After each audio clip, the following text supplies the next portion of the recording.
We are racing toward a future where human work is no longer valuable. How do you see the future of money? I don't believe we can truly live in abundance.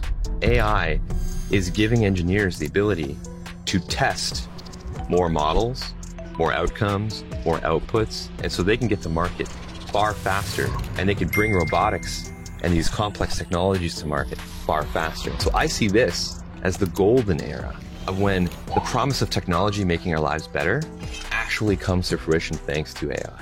What I see in the venture capital world is that companies are getting to $100 million in ARR with 20 to 30 employees. Whereas before AI, it took 1,000. If you're not building natively with and for AI in your software startup, you are going to get left behind. The best investors identify and run toward asymmetric returns. Where did you notice the asymmetric opportunity? Welcome to Money Stories, the BVI edition, here with my dear friend Michael Lett, who is the founder and CEO of Vidyard, which is an amazing company that helps salespeople connect with their customers through the power of video. Also founder and investor at Garage Capital, which is one of the top funds benchmarked in the world, and it's certainly in Canada, award-winning seed investor. And that's not what I love about Michael Lett. I would say that while your accomplishments are impressive, you are one of the most thoughtful, kind, and considerate people that I know. And when I am working through something, you're one of the first people that I go to because you listen at a world-class level. So number one, thanks for being here. And two, thanks for being my friend. Thanks for having me. Thanks for inviting me on this trip. It's been incredible. It's pretty nice when you get to go take some intentional time to spend time with people that you love and that you want to get to know better and really carve out space to just be. Here's where I would like to start. You know, I think the world has enough interview shows where we talk about how you were born in a cabin in 1976.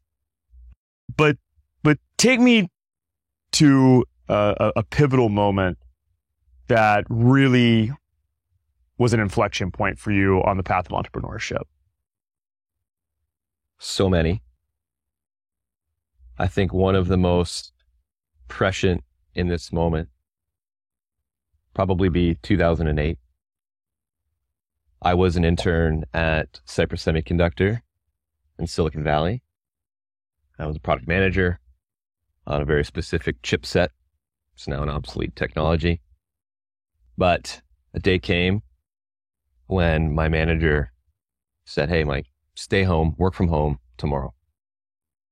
And I could just sense fear in their approach. I don't know what's going on. I lived on First Street in San Jose, and I rode a longboard skateboard to the office every day. So that night, I longboarded home. The next morning, logged in, and it was like this complex I lived in became a war zone. There were mattresses being dragged out of apartment buildings, dropped on the street, and it was a mass layoff. From where I lived to the headquarters of Cypress Semiconductor, something like 25,000 jobs were lost. This, of course, was the great financial crisis. And the reason I was told to stay home was we don't want the full-time people seeing that we've kept the interns in their role, in their job, on payroll. So next day I come back in, office is like a ghost town. And all of a sudden, I was given the role and responsibility of people that were far more impressive on a resume than I, and had been in those roles for far longer. But it pushed me to go above and beyond, my potential in that moment. And I learned a ton about people and behaviors and working with VP and C-level executives. And I mean, this is coming from a kid who, like TJ Rogers, the CEO of this company, he would get his hair cut at the office. He loved his hairdresser, so he emptied out an office, turned it into a hair salon, and I would try to book my haircuts when he did. so I could go and spend time and talk to him. So I was already fairly ambitious. But what that taught me was I did not want to leave my career to the hands of anyone but myself. And so I remember going home that night thinking, everybody thinks these jobs are safe. And this job is a corollary for the founding story of Vidyard with Devin, something I've never really talked about before, but I will. And it was just an opportunity. But I looked at the broad stock market, said, look at these amazing companies that have huge brand, deep equity value, trading for nothing. They're burning down. Yeah. So put that in the skull locker for future scenario, right? These things are all come in cycles. How do I prevent myself getting caught negatively in the next cycle? But that's such a fascinating, how old were you? I would have been in 2008, approximately 22. I just want to acknowledge, that is a fascinating thing at 22 to say, how do I store this away and prevent this from happening to me in the future? Right? Like most people, I imagine, when they're in a chaotic situation like that, just go into fight, flight, or freeze and are just trying to tread water. And instead, you are real time using that as a learning opportunity and pattern recognition and saying, okay, how do I use this as a stepping stone to get better? Has that always been innate to you, or is that something that you learn? It's a great question. I grew up in a household that I was expected to be a good student. I was expected to be organized. I was expected to be on time. I was punished when I was not those things. I had an older brother that was extremely smart, extremely academic, and I was consistently compared to him. And so I really tried to carve out my own identity, which was to excel without appearing to apply much effort. Turns out that's an interesting skill. That resonates. Yeah. My dad and mom, had very basic careers. My mom was essentially digitizing health records manually. She is now an AI in that role for sure.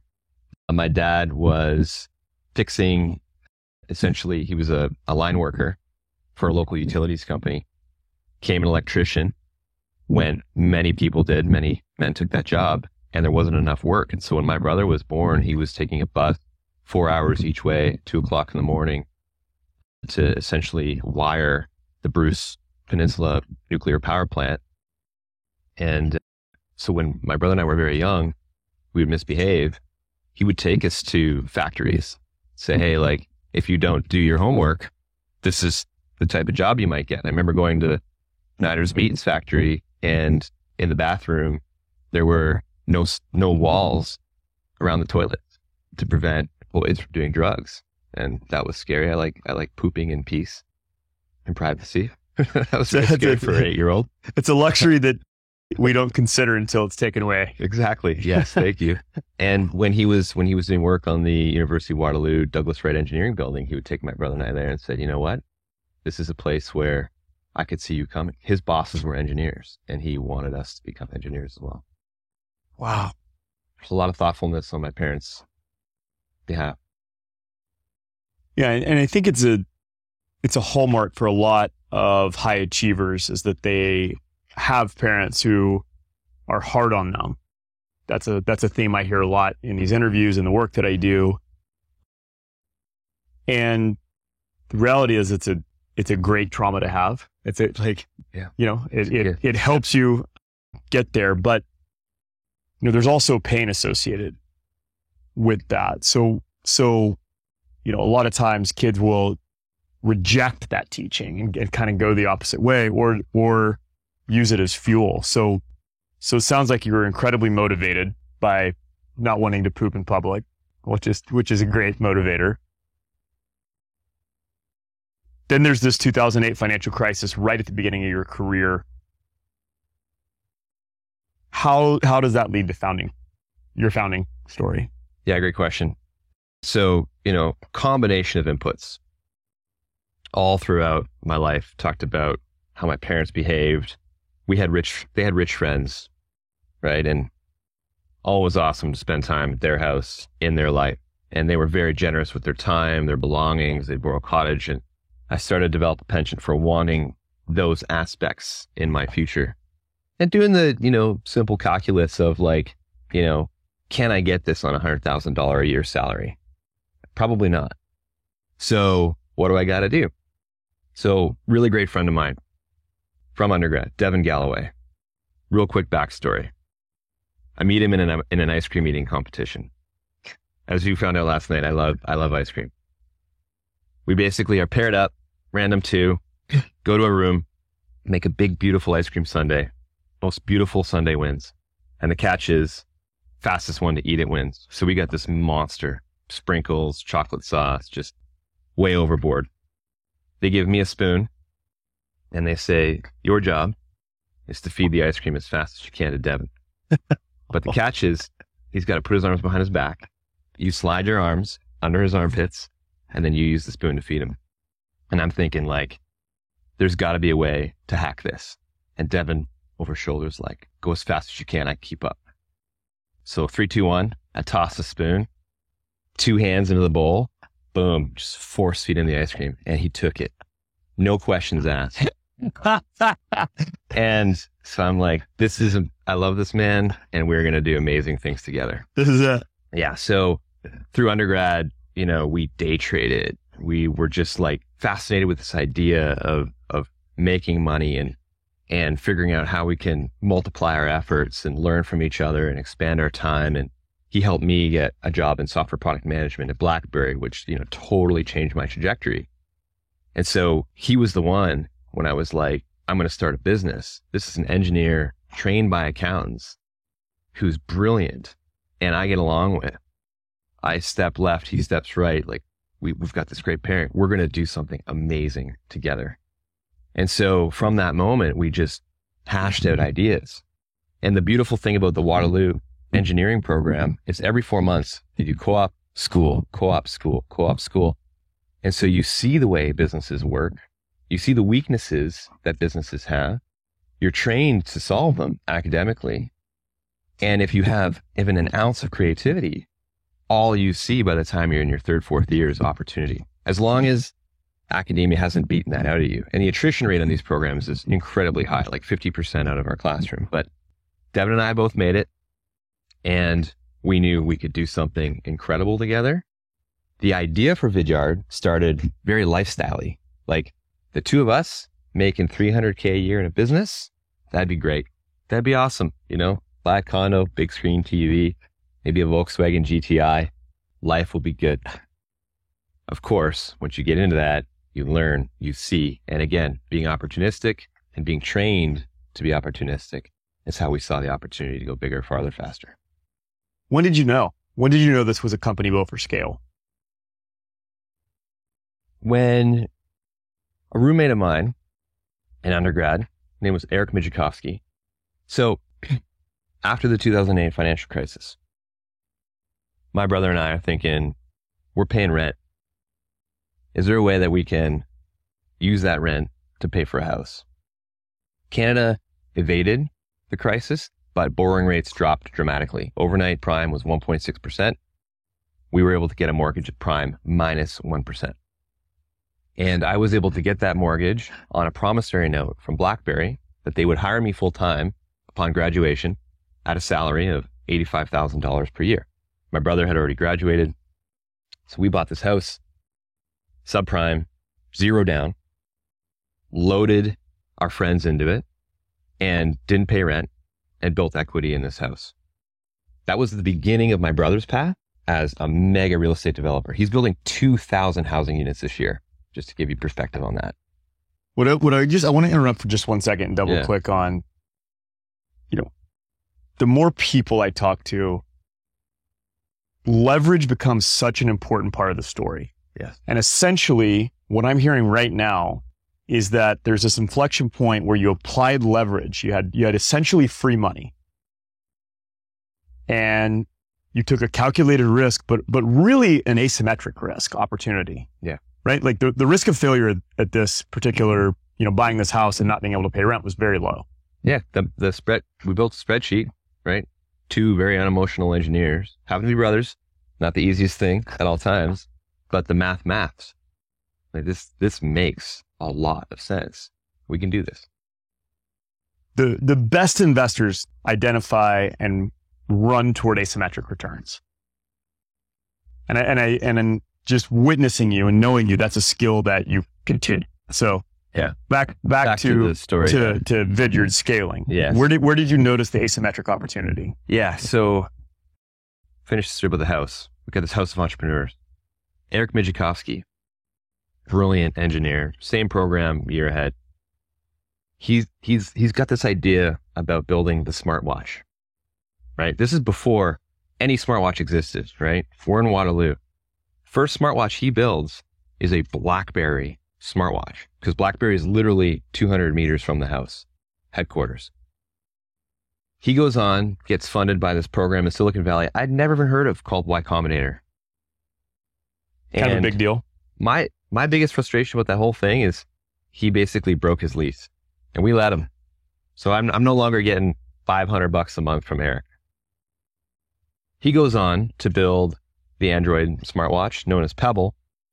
At the time, highest grossing Kickstarter ever, over $20 million, right? He proves that crowdfunding works, blows the doors off with this thing. Eventually, he sells his company to Fitbit, goes on, builds Beeper, sells that to Matt Mullenweg at Automatic. Eric is a legend.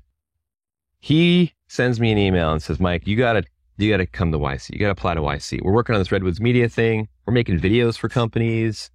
We're building software on the side. We get down there. We show them what we're building. The way we did it, this is a fun side fact. We sent them a video using Vidyard. We sat down in the meeting. We said, did you watch our video? Paul Graham, Gary Tan, Sam Altman are like, yeah. I'm like, no, you didn't. Here's the data. And they're like, I get it. You guys are building YouTube for business. That information is valuable to businesses, go-to-market teams. YouTube will never do it because it's too expensive to get that level of detailed analytics for videos that have like 3 or 4 views. You're in. And Paul Graham said, but you got to shut down the content production services. That's a distraction. I said, that's funding the software development. He's like, no, you raise venture capital, shut that down. You focus on users, on customers, etc. And so that was the moment when I knew we had been inserted into this machine called Y Combinator. Very fortunate to have that opportunity. And all they cared about, because it's the venture-backed model, is immense scale. And if you're not going for 1,000x, you are not worth their time. They're venture capitalists. Wow. What a story. Man, I wish I could be a fly on the wall in that meeting. This brings me to something that I think is really interesting. I think you're uniquely qualified to discuss, which is the past, present, and future state of venture capital. My thesis is that venture capital as we know it, the paradigm is collapsing on itself. That, these moonshot 0 to 1 companies that dominated the post 2008 to 2021 era are, that model is no longer the default mode.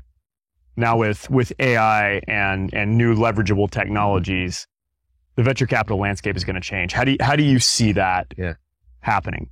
There's been these incredible technological inflection points over the past 20 to 30 years, right? Venture capital has always been rocket fuel to accelerate the deployment of your solution so that you have no limit on supply, so that you can go and find as much demand as possible. And that's what makes the technology business so great. You can essentially have unlimited supply. So let's go back to OG days of software, on-premise, a server in the corner, right? The business model was on-premise. You pay a fee for this tower, and then we're going to come in and do maintenance on it. Then Amazon comes along and is like, wow, we've built this amazing server farm to, help people buy books on the internet. Let's make that available to all these startup companies. SaaS. Boom. We're renting a server. We're going to use venture capital, rent the server. We are going to get software into everybody's hands faster than it's ever happened before. Massive inflection point, right? Venture capital booms, blurs into helping companies deploy software really, really, really quickly. And when you're no longer managing all these disparate servers around the world, you can move way faster. Mobile. Now we can get these solutions in everybody's pockets. This is massive for distribution, right? Again, we have unlimited supply. Let's go find some more distribution. The way I think about AI is as follows. There's a layer of applications that are now completely redundant because AI exists, right? And a lot of people might say, well, that means that software companies are no longer viable. What I see in the venture capital world, in the companies that we fund, is that companies are getting to $100 million in ARR with 20 to 30 employees. Whereas before AI, it took 1,000. And it was hyperscaling, dumping money into the market. And these businesses are obviously profitable. So there is an accelerated curve, which is why if you are not building natively with and for AI in your software startup, you are going to get left behind. So those opportunities technically for venture capitalists are better than ever because these companies are getting way more yield out of the infinite supply of their software because demand is also exploding. People are becoming more used to using these technologies. But there's another thing that's happening, which is really, really, really cool. We are seeing businesses being able to deploy really hard technologies. I'm talking robotics, things that were previously very scary for venture capitalists to fund because they're very expensive, they're error prone, hardware deteriorates, you're supply constrained. Hard tech's always been a tough space. Hard tech's always been a tough space, but hard tech is now becoming an easy space. And you hear, on the All In podcast, Friedberg was talking about, this is going to be the year of the, autonomous AI powered machine. I'm like, that's a robot. We've been investing in robots for 10 years. In fact, the best gains we've had as a fund have been in the technical space in robots. So this is why I think we're special at Garage Capital. If I may toot our horn just for a moment. Beep, beep. Let's go. We are 3 fundamental first principle engineers trained at the University of Waterloo. We wear our iron rings. We know how to technically diligence a company. Mike McCauley built a robotics business. Devin and I are still building Vidyard. We're deep in AI. So we can diligence a technical asset better than most funds whose managers come from finance backgrounds, et cetera. And what we're seeing in this inflection point in technology adoption is that AI is giving engineers the ability to test more models, more outcomes, more outputs. And so they can get to market far faster and they can bring robotics and these complex technologies to market far faster. And so we're looking at biotech. We're looking at the commercialization of space. We're looking at some really cool stuff on this planet as well that is fundamentally unlocked by venture capital. So I see this as the golden era of when the promise of technology making our lives better actually comes to fruition thanks to AI. And that's what gets me so fired up about Garage. So many directions to go with. There's so much there to unpack. I think the first question is, do you think this shortens business cycles in general? Right? Because, when I hear that it's faster, like the flash to bang of deployment and demand generation is faster, that also means that incumbents can be unseated faster. Yeah. And so you may be a novel solution today, and somebody could, with a no-code AI platform, build a better software tomorrow and then have access to more rapid distribution. So, the life cycle of a company in general may be shortened. Is that fair? Yeah. So we look at companies, those companies at very high risk, low deployment strategies. So if we find a great founder who's building something and we're like, okay, we don't know where the LLM research and what OpenAI or DeepSeek, where that is going to end and where the application layer is going to begin. We're betting on that founder to find it in that specific space, in that specific vertical. And so there is a lot of question marks around productivity software that we are either skeptical of or deeply thoughtful and want to back founders that we know are agile enough to not get disrupted by that next generation, the kids in the garage. That's why we're called Garage Capital. Kids in the garage are almost the disruptors, right? Since the beginning and origins of Silicon Valley. That's why we like the hardware bets. And that's why we really like founders that have very unique experiences in a certain field of interest that go and build solutions there. Because just like my earlier story, when we're in co-op, we're in a business, we're seeing and learning all of the inefficiencies of it. That's what we call founder market fit. And the deeper that experience is, the better we are aligned to solving that problem, the more likely we are to invest in that organization and invest in those founders. So right now, my mind is drawing a parallel between your 2008 experience, walking into your company and seeing 50,000 people laid off overnight, saying, how can I protect from the future?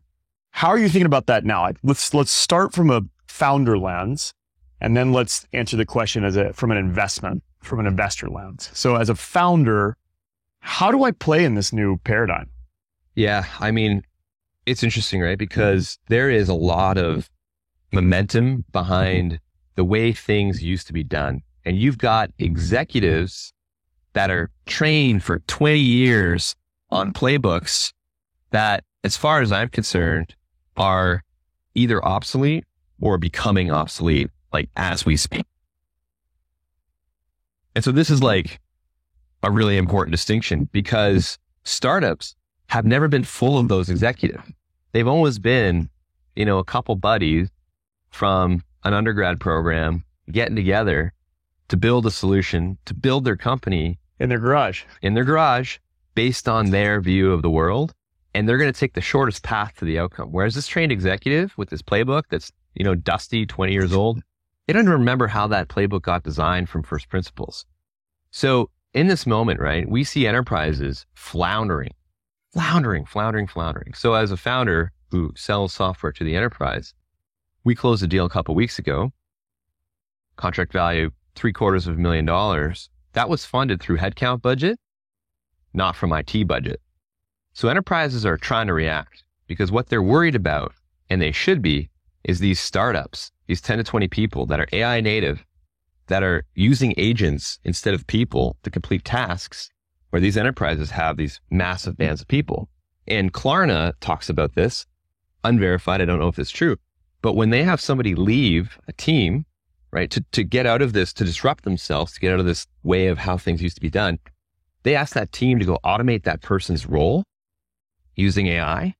And if they're able to do it, they redistribute the savings to the team that solved that problem. Wow. And they don't backfill that individual. So they're basically saying you can make way more money if we have way less people. It's a bit of Lord of the Flies at this moment in the enterprise, but it's a powerful statement to what's happening in the market in general. All right, last question.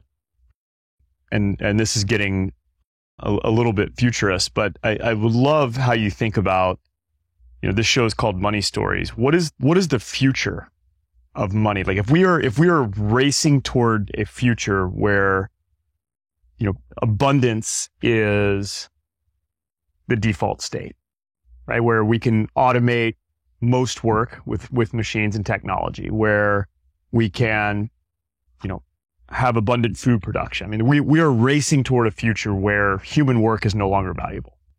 How do you see the future of money? It's interesting. I think the big constraint is still energy. And I don't know that we fully comprehend that. Now, of course, we've seen models get deployed that are far more energy efficient than we thought AI needed to be. When you think of this future state of robotic intervention, think of this future state not being gas and diesel powered, but being battery powered.